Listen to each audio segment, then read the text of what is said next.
In addition to their basic duties, the 3 U.S. advisors concerned themselves with battalion morale. These palm fronds were for the roof of a barracks Johnston had recommended, Captain Kahn had authorized, and Lieutenant Clement had been delegated to supervise.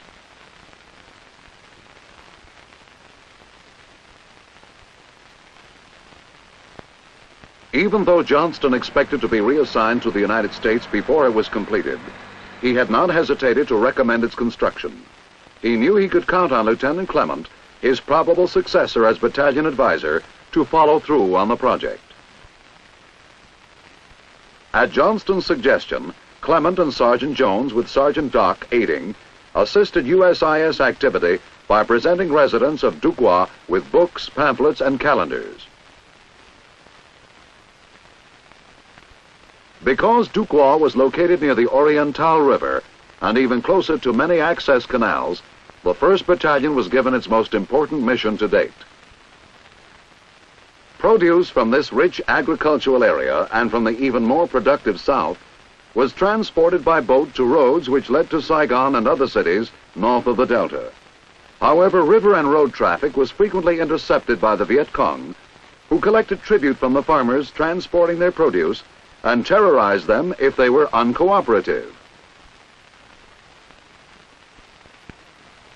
The 1st Battalion was assigned the mission of clearing the area southeast of Đức Hòa and of constructing a self-defense corps post at the junction of the Kin Sang and Kin Yang canals near the village of Ly-on-Mine.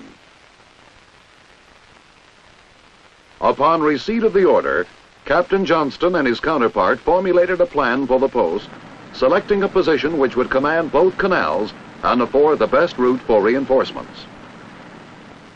Kahn's planning impressed Johnston, convincing him that advising can work both ways, for he was getting many good ideas from his counterpart. The plan included preparation of materials at Đức Hòa and movement of the 1st and 2nd companies from the sugar mill area, so that almost the entire battalion would proceed downriver to the construction site. 2 platoons would be left at Đức Hòa to secure the CP, and Lieutenant Clement would remain with them. As the men split bamboo to transport downriver, Johnston saw that he'd won a minor but significant victory. They were using machetes instead of bayonets. His appeals to Kahn and the men had taken effect, and misuse of bayonets had apparently ended. As they prepared to move downriver, men of the battalion were deeply concerned about something, and it wasn't the prospect of backbreaking work in 120-degree heat or the almost certain casualties they would take. Tet, their version of Chinese New Year, was 2 weeks away. Unless they completed the SDC post before then, 30% would miss leave time at home, and the rest a round of feasts and festivity at Đức Hòa. At a nearby port on the Oriental River, the equipment was loaded on board LCMs. Responding to requests through command and advisory channels, the Navy of the Republic of Vietnam had assigned 4 landing craft in support of the battalion's mission. Johnston was on hand to watch the LCMs pull out. Manned by Vietnamese Navy personnel, the craft would transport the equipment by river and then canal to the construction site. Meanwhile, the battalion paralleled the river on foot, its immediate objective to clear the intervening area of Viet Cong.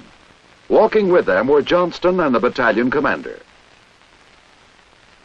They cleared villages and searched huts all along the populated route to the site of the SDC post. Johnston and his counterpart found that all adult males had left, confirming their belief that most of the population were Viet Cong. At another hut, a last-moment escape by VC was indicated by food still being cooked. Despite all precautions, an ambush resulted in the wounding of 2 men.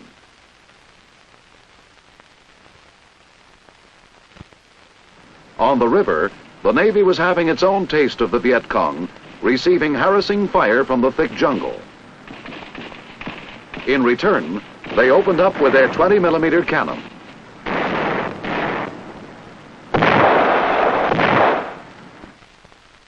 As soon as the battalion arrived at the site of the SDC post, they started digging in to set up a defensive perimeter on Johnston's recommendation. He explained some of his other recommendations to the regimental commander and Khan, realizing that it wasn't enough to say this was the way the American Army did things. Following a conference, they burned the brush to uncover many traps laid by the Communist Viet Cong.